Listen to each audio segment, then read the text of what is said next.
আপনি কি আয়ুষ্মান ভারত কার্ড পাচ্ছেন না বা পাবেন না, তাহলে আপনার জন্য এসেছে একটি বড় আপডেট। সম্প্রতি মুখ্যমন্ত্রী ঘোষণা করেছেন, যারা আয়ুষ্মান ভারত কার্ড পাবেন না তাদের জন্য মুখ্যমন্ত্রী স্বাস্থ্য বীমা যোজনা চালু করা হবে। এই প্রকল্পের মাধ্যমে পরিবার পিছু 5 লক্ষ টাকা পর্যন্ত স্বাস্থ্য সুরক্ষার ব্যবস্থা করা হবে। মুখ্যমন্ত্রী জানিয়েছেন, এই সুবিধে শুধু পশ্চিমবঙ্গেই নয়, গোটা ভারতেও ব্যবহার করা যাবে।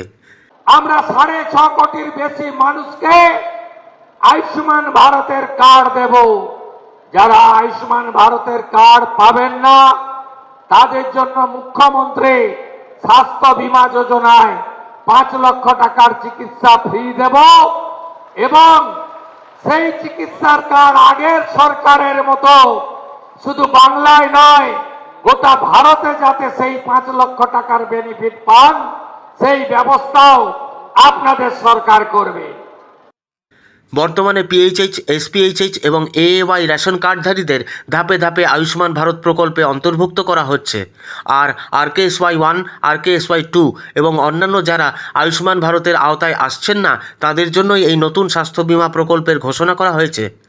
তবে এখনও পর্যন্ত এই প্রকল্পের বিস্তারিত সরকারি নির্দেশিকা প্রকাশিত হয়নি। নির্দেশিকা প্রকাশিত হলে আবেদন পদ্ধতি ও অন্যান্য তথ্য এই পেজে জানিয়ে দেওয়া হবে। ভিডিওটি উপকারী মনে হলে শেয়ার করুন, যাতে আরও মানুষ এই গুরুত্বপূর্ণ আপডেট জানতে পারেন। আর এমন আরও সরকারি প্রকল্পের আপডেট পেতে ফলো ও সাবস্ক্রাইব করে সাথে থাকুন। ধন্যবাদ।